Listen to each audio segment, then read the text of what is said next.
Well, you know, for many of us, the holidays mean time to get together with family. So if you have aging parents, this might be a perfect time to talk about some important decisions that need to be made before the holidays are actually here upon us. Joan Lunden is here. She's well known as a television journalist. She is an author and advocate for the elderly, too, and it's great to have you back here talking about something that you're so passionate about. Yes, and it came about very organically for me, as it really has for you, too. Because of your own taking care of my parent. mom. And, you know, I had my mom and my brother living together in a condo for decades. And then when my brother died, you know, all of a sudden you have to step in and be the primary caretaker. Like it or not. Like it or not. And, you know, that's really the crux of this whole thing. I saw it come up, planning for life. Yeah. When we came to this segment. That's what it is. It comes down to. But we do plan for college. We plan for marriages. We plan for births. We plan.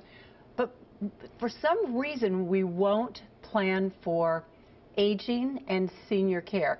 I think part of it is that we don't want to talk to our parents about it because we don't want to make them talk about it. They don't want to talk about it because even address the fact that they might even leave us. But you know something? It's going to happen. Don't have this conversation. It's on everybody's doorstep. Like, let's just be realistic here. And if you don't have a plan in place, it happens to you in the middle of a crisis. And then it's so much harder to make decisions. It's so much harder to deal with, you know, the stress of the crisis and planning a new life. You know, like, where are they going to live? Where do they want to live? How do they envision? You know, it used to be that you retired at 65, kind of sort of died by 70. I mean, that's just the way life used to be 30 years ago. Now, from 65, you could well live until 95. How are you going to live those 30 years? If you don't start talking with your parents about this, it'll come back to bite you because you'll end up dealing with it financially and emotionally. And another thing is we go into our parents' house. Like right now, it's the holidays, you're going to be together. It's almost like we have blinders on. We see what we want to see. We want to see them as still strong and, you know, having their cognitive capacity. This year, I asked you to do one thing. Take the blinders off. Go in and be honest with yourself. Are they losing weight? Are they not taking care of themselves? Is the house in disarray? Be a food spy. Go and look in the refrigerator and the cupboards. That is a real telltale sign, too. Go look at their medications. Is the whole bottle full? Are they not taking their medications? Did they even go to the doctor in the last year? Is the laundry getting done? Are they wearing the same clothes? Are they dirty? And then have the conversation. So how do you start that? You have to bring up this conversation. I always say, like, a kind of a fun way to do it, if you want to do it a fun way. Take a video camera and say, I want to ask you about what life was like when you were young. I mean, and this is like a priceless possession that you're going to have if you do this. And ask them, I mean, it's fascinating to find out what life was like when they were young, because life was so different 60, 70, 80 years ago. Pull out an old photo album like I did with my mom. Bring out some photos, have them speak to the photos. Right. And then what was life like when I was born?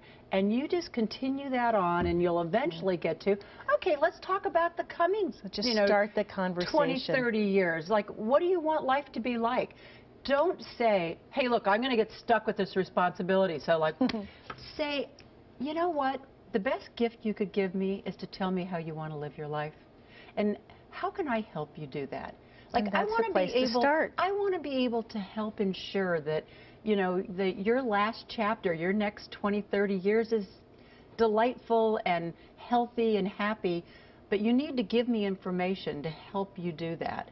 And then you need to ask them for the living will, not the will. It's the 20, 30 years before dividing up the property that you really need to be. What do they really want? Where do they want to live? Yes. How do they want to spend if it is the last moments of their life? And, you know, then you have to be realistic. I mean, the reason why I'm here in town is that I work with A Place for Mom, which is a Seattle-based company, although it's the largest national referral service for senior living.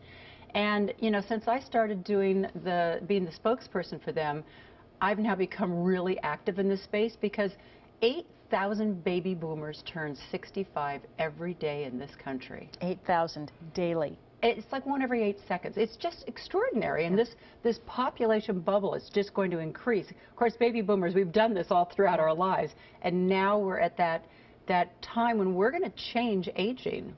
You know, I mean, 60 is the new 40, so to speak, but there's the flip side to that. How are you going to live those last 20, 30 years that you didn't plan on living? And you know what?